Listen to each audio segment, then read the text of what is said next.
아멘. 봉독할 말씀을 가지고 오늘은 더 세론이 되라는 제목으로 나누도록 하겠습니다. 백투더 베이직이라는 주제를 가지고 6월 한 달간 여러분들과 말씀을 나누고 있습니다.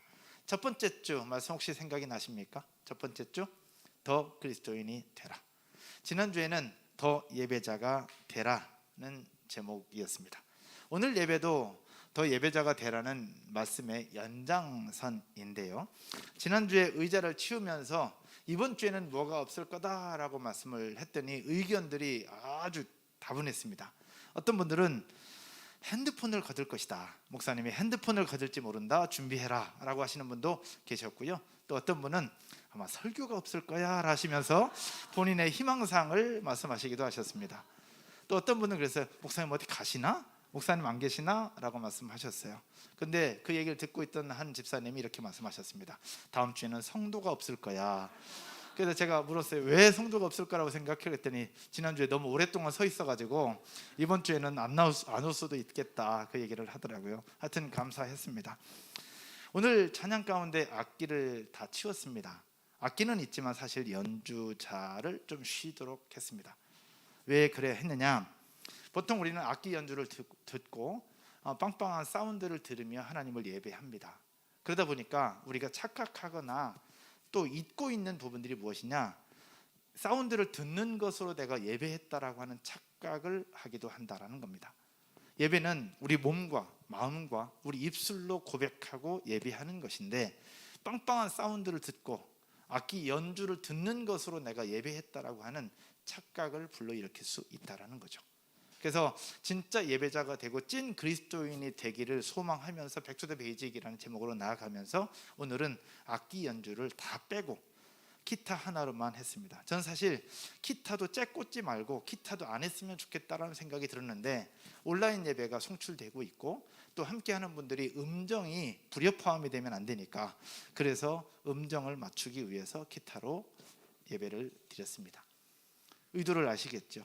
그래서 우리가 예배할 때 다른 부수적인 것이 주인이 되는 것이 아니라 우리와 하나님과의 관계 속에서 찐 예배자의 모습으로 살아가는 저와 여러분 모두가 되실 줄로 믿습니다. 아멘. 다음 주부터는 다시 세션 분들이 섬겸으로 또 헌신함으로 들어오실 거예요.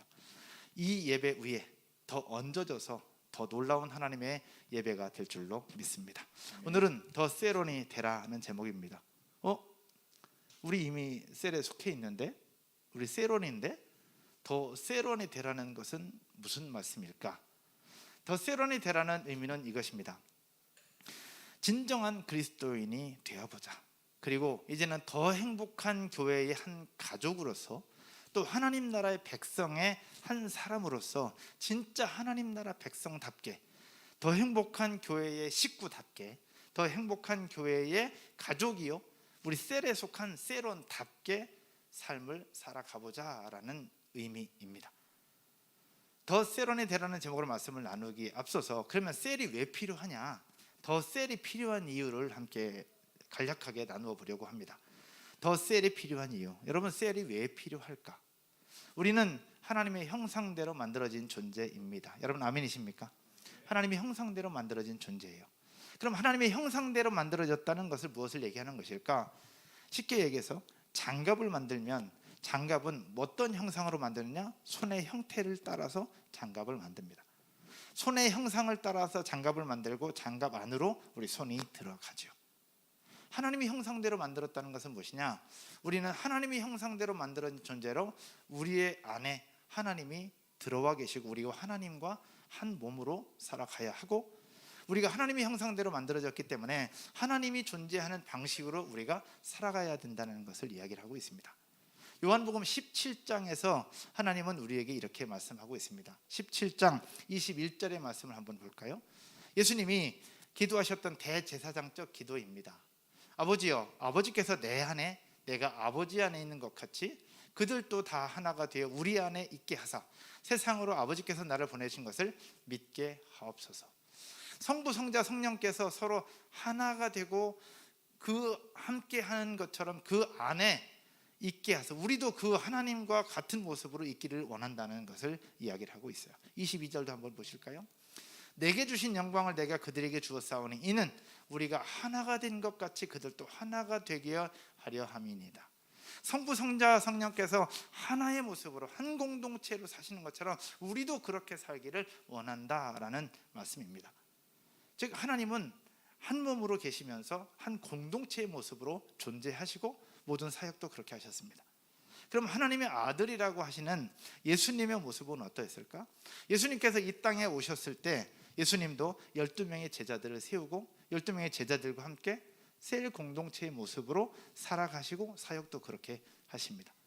12명의 제자들 중에 야고보, 요한, 베드로 이 세 명의 제자들을 특별히 챙길 때도 혼자 한 명만 챙기는 것이 아니라 세 명의 제자들을 챙기면서 또 작은 셀 공동체의 모습으로 예수님은 살아가셨어요. 겟세마네 동산으로 기도하러 갈 때도 그들과 같이 가셨잖아요.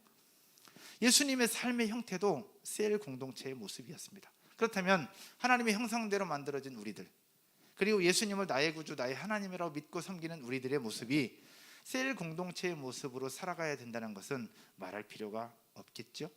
그래서 셀이 필요한 이유입니다. 하지만 우리 셀 공동체, 우리가 공동체의 모습으로 이어지고 함께 살아간다는 것은 과연 쉬울까 어려울까? 쉽지는 않습니다. 왜 쉽지 않냐? 나 혼자가 아니라 누군가와 함께 한다는 것은 불편한 일이거든요. 결혼하지 않았을 때 나 혼자 신앙생활하는 것은 어렵지 않습니다. 일어나서 그냥 씻고 나오면 됩니다. 그러나 결혼을 해서 나와 누군가와 함께 있다면 일단 일어나는 거, 밥 챙기는 거, 자녀들이 있다면 자녀들 옷 입혀야지, 씻게 해야 되지, 모든 부분들이 걸림돌이 되기도 합니다. 불편하다는 거예요. 근데 우리 가족뿐만 아니라 이제는 우리 셀원들과 함께 모임을 하려면 시간이 다 달라. 모임 시간도 다 달라. 생활 패턴도 다 달라. 근데 그들과 함께 시간을 정해서 모임을 한다는 것 불편한 일이에요. 싫든 좋든 셀원들과 함께 공동체가 함께 모인다는 것은 불편한 일입니다. 그러나 이런 불편함만 있을까? 그렇지 않습니다. 셀 공동체가 함께 한다는 것은 이런 불편함을 넘어 말할 수 없는 에너지와 힘이 존재한다는 것을 기억하고 이 에너지와 힘을 느끼고 경험하며 누릴 수 있는 여러분 모두가 되셨으면 좋겠습니다. 전도서 말씀에서 이렇게 얘기해요. 여러분 이미 아시는 말씀일 텐데 전도서 4장 9절부터 12절, 좀 길지만 함께 읽겠습니다. 두 사람이 한 사람보다 나으면 그들이 수고함으로 좋은 상을 얻을 것입니다. 두 사람이 한 사람보다 낫다는 거예요. 10절. 혹시 그들이 넘어지면 하나가 그 동물을 붙들어 일으키려니와 홀로 있어 넘어지고 붙들어 일으킬 자가 없는 자에게는 화가 있으리라. 11절. 또 두 사람이 함께 누우면 따뜻하거니와 한 사람이면 어찌 따뜻하랴. 마지막, 한 사람이면 패하겠거니와 두 사람이면 맞설 수 있나니 세 겹줄은 쉽게 끊어지지 아니하느니라. 아멘. 셀 공동체와 셀원들과 함께 한다는 건 분명히 불편합니다. 그러나 함께 할 때 생겨나는 그 에너지와 힘, 이루 말할 수 없는 축복이 있습니다.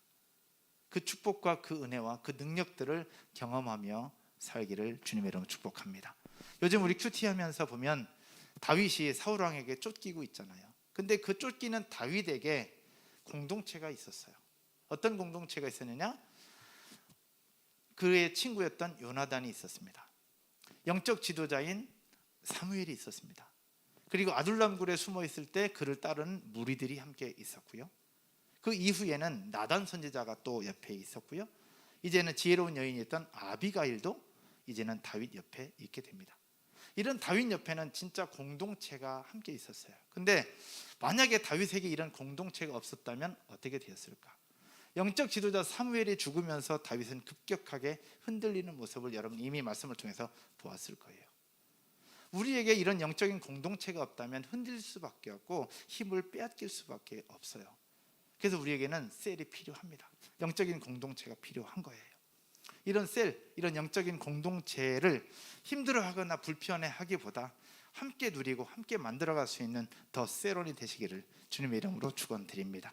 아멘. 그럼 두 번째로 더 셀원이 되라는 것인데 더 셀원이 되기 위해서는 어떻게 해야 될까? 어떻게 하면 더 셀원이 될 수 있을까? 분쇄를 해야 되나? 아니면 어떻게 해야 될까? 더 셀원이 될 수 있는 방법은 과연 무엇일까? 우리 그리스도인들이 자주 쓰는 용어들이 있습니다. 그리스도인들이 자주 쓰는 용어도 우리도 쓰고요, 여러분들도 많이 씁니다. 목사들도 쓰고 대부분의 교인들은 많이 사용을 합니다. 근데 많이 사용하는 이 표현 중에 맞는 말 같은데 틀린 말이 있는데 자막이 너무 일찍 나왔네. 예, 맞는 말 같은데 틀린 말 세 가지가 있어요. 이 세 가지를 기억하고 이것을 실천하며 살아간다면 우리는 더 세론이 될 수 있다고 생각합니다. 첫 번째는 바로 우리는 가족 같다입니다. 여러분, 이거 맞는 말일까요? 틀린 말일까요? 맞는 말일까? 틀린 말일까? 여러분, 맞는 것 같아요? 틀린 것 같아요? 우리는 가족 같다. 뭐 친밀한 공동체에 보면 우리 가족 같아, 우리 가족처럼 지내자, 우린 가족 같아 라고 얘기하는데 이거 맞는 말일까? 틀린 말일까요? 맞는 말처럼 들리는데 틀린 말이에요. 왜냐하면 우린 가족 같은 것이 아니라 이미 가족입니다. 따라서 한번 해볼까요? 우리는 가족 같은 것이 아니라 이미 가족이다. 일로 만난 것이 아니라 가족으로 만난 겁니다. 회사는 일 잘하는 사람을 등용하고요, 그들을 통해서 일을 하고 수익을 냅니다. 하지만 교회는 그렇지 않습니다. 예수 그리스도를 머리로 우리는 각 몸의 지체입니다. 영적인 가족이라는 얘기죠. 그래서 가족처럼 지내고 가족같이 지내는 것이 아니라 이미 가족이 된 우리가 그들과 함께 살아가는 모습이 교회입니다. 조금 부족해도 함께 가는 것이고요, 더불어 함께 살아가는 것이 교회 공동체입니다. 그래서 가족 같다는 말은 일반 사람들은 맞을 수 있으나 그리스도인들에게 있어서 가족 같다는 표현은 맞는 말처럼 들리지만 틀린 말입니다. 에베소서 2장 19절에 이렇게 하나님의 권속이라는 표현이 있습니다. 제가 읽을까요? 그러므로 이제부터 너희는 외인도 아니요 바깥 사람도 아니요 나그네도 아니요 오직 성도들과 동일한 시민이요 하나님의 무엇이라? 하나님의 권속이라. 이 권속이라는 표현은 헬라 원어로 살펴보면 무엇을 얘기하느냐? 가족, 식구라는 뜻입니다. 하나님의 가족이요 함께 밥을 먹는 식구다라는 뜻이 권속입니다. 근데 권속이라는 표현은 원래는 누가 사용했느냐? 아브라함의 혈통적 후손임을 자랑하던 유대인들이 사용하던 용어예요. 그러니까 아브라함의 혈통적 유대인임을 자랑하는 사람들이 하나님의 권속이라는 표현을 썼고, 그렇지 않은 사람들을 이방인이라고 분류할 때 사용하던 용어가 권속이에요.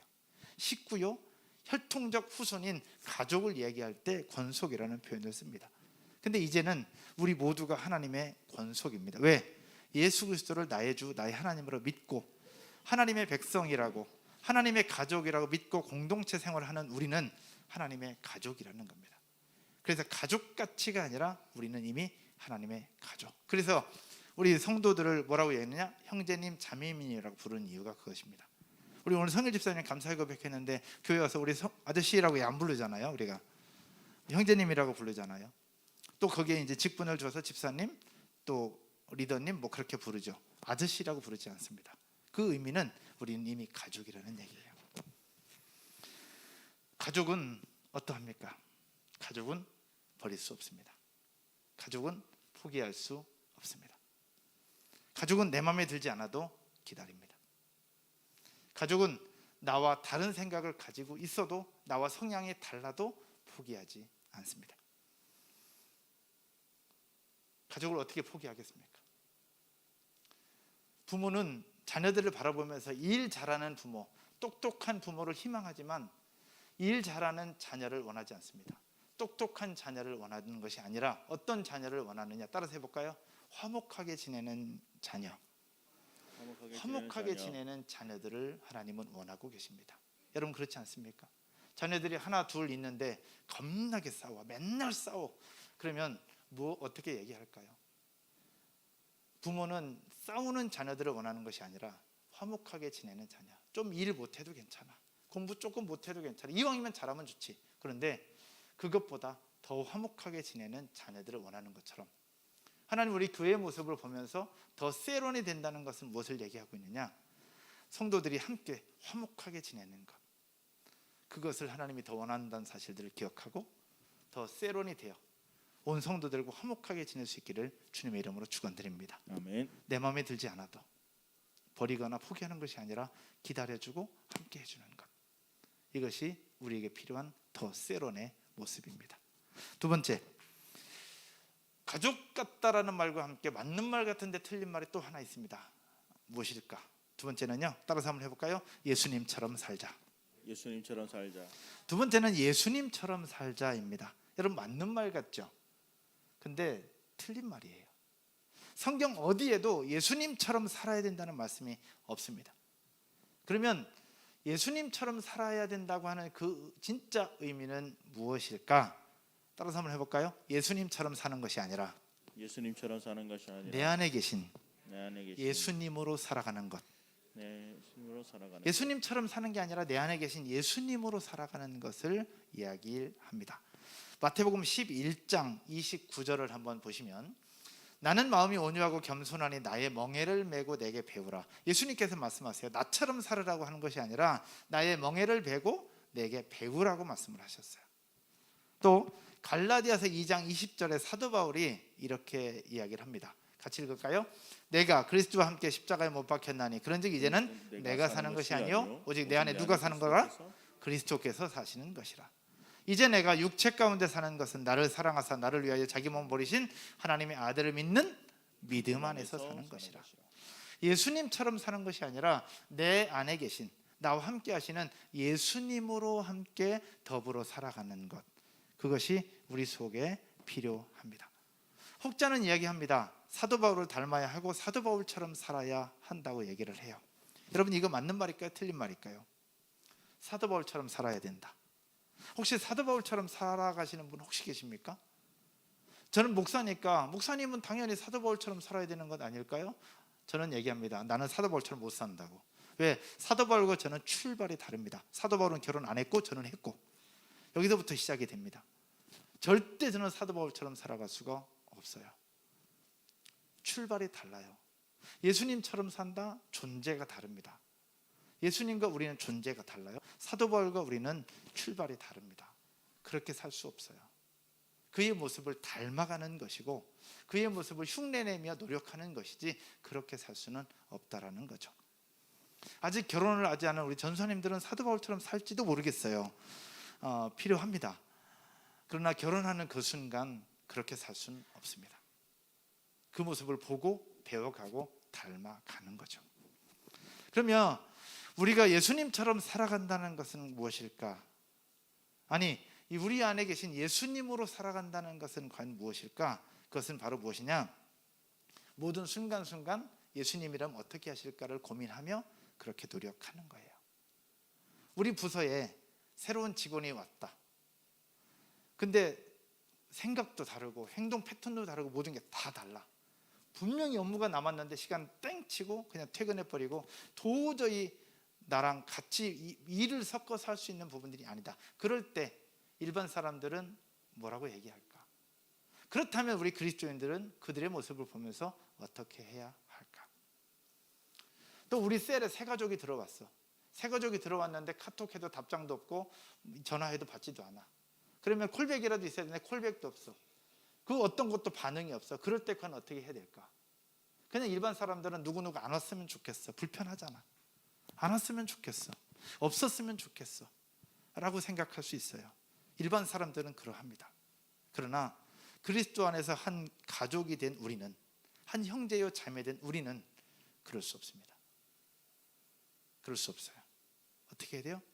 기다려야죠. 여기서 필요한 것이 바로 십자가 정신입니다. 예수님이 우리 위해서 십자가에 못 박혀 죽으셨던 것처럼 우리가 그렇게 기다리고 또 기다리고 또 기다리고 또 기다리고 언젠가 돌아올 수 있도록 보금자리를 마련해 주는 것, 그것이 바로 예수님으로 살아가는 겁니다.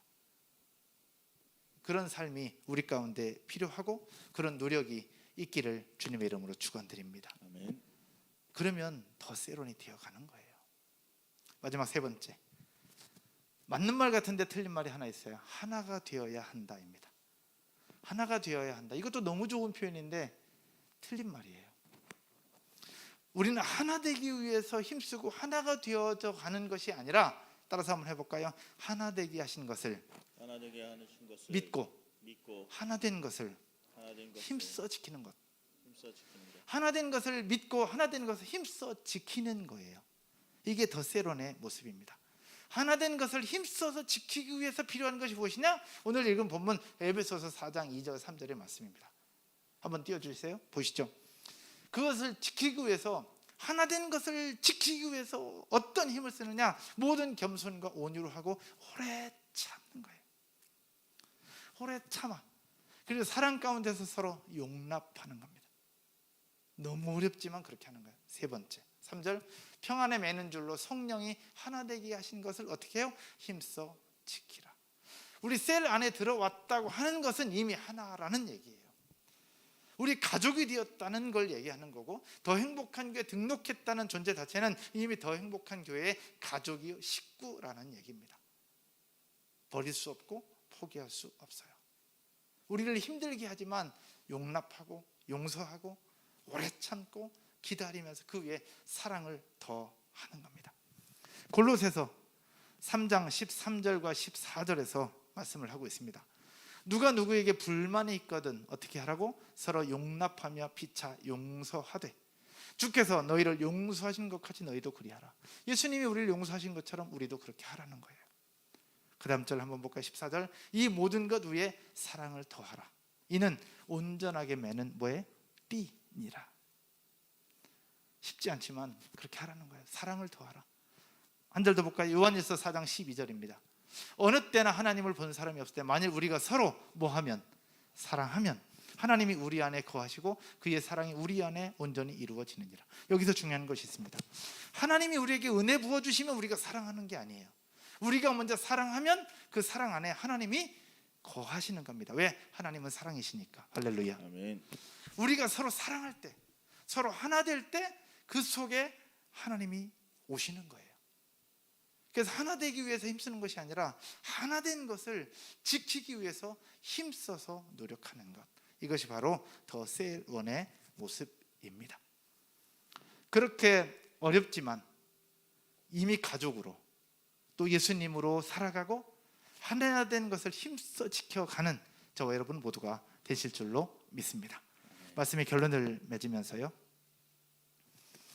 우리 이곳에 있는 여러분들의 수고와 섬김에 대해서 이미 알고 있습니다.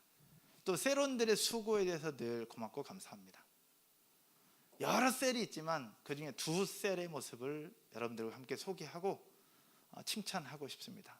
하나는 오늘 아내 생일이라고 아내를 향해서 사랑의 메신저를 보낸 우리 이철규 집사님의 셀입니다. 이 셀은 남자들만 3명 모입니다. 아버지 학교 비슷합니다. 근데 이분의 셀들은 2부 예배를 함께 드려요. 2부 예배를 함께 드리고 그 다음에 예배 끝나고 나면 조끼를 입고 주차봉을 들고 1층으로 내려가 주차 봉사를 하십니다. 주차를 하고 나서 다시 올라와서 커피 한 잔과 함께 셀 모임을 하십니다. 처음에는 이렇게 하지 못했어요. 근데 지금도 그렇게 합니다. 비가 오나 눈이 오나 그렇게 노력하고 계십니다. 사실 그 형님들 모시고 철규 집사님의 수고가 있는데 형님들의 수고도 이루 말할 수 없이 너무 귀합니다. 저는 이 부분이 바로 뭐냐, 하나 되게 하신 것을 힘써 지키는 노력이고 기다림이고 헌신이고 수고라고 저는 말씀드리고 싶어요. 또 한 셀을 소개하고 싶습니다. 이 셀은 새 가족이 하나 들어가면서 새 가족을 교회 안에 공동체의 일원이 되길 소원하고 본 공동체가 함께 교회를 섬기기 원하는 마음으로 형제들이 함께 봉사를 신청을 했습니다. 다음 주에 성찬식이 있을 텐데 함께 형제들이 성찬팀으로 섬기고 봉사할 겁니다. 이 셀은 아까 감사의 고백을 하셨던 전덕인 전선희 집사님 셀입니다. 셀원들이 새 가족을 돕고 섬기기 위해서 함께 뛰는 거예요. 지난번 어닝으로 후원하고 할 때도 셀의 이름으로 함께 동참하더라고요. 교회 중요한 일 있을 때 또 여러분들 제가 이야기하지 않겠지만 청소를 하거나 할 때 셀원들이 함께 힘을 모아서 하는 또 여러분의 셀들도 있잖아요. 하나 되기 위해서 힘쓰는 것이 아니라 하나 된 것을 힘써서 지키는 것, 이것이 바로 우리의 셀 공동체인 줄로 믿습니다. 사랑하는 여러분, 우린 이미 가족입니다. 우린 이미 가족이에요. 우리 셀도 가족이고 우리 MG도 가족입니다.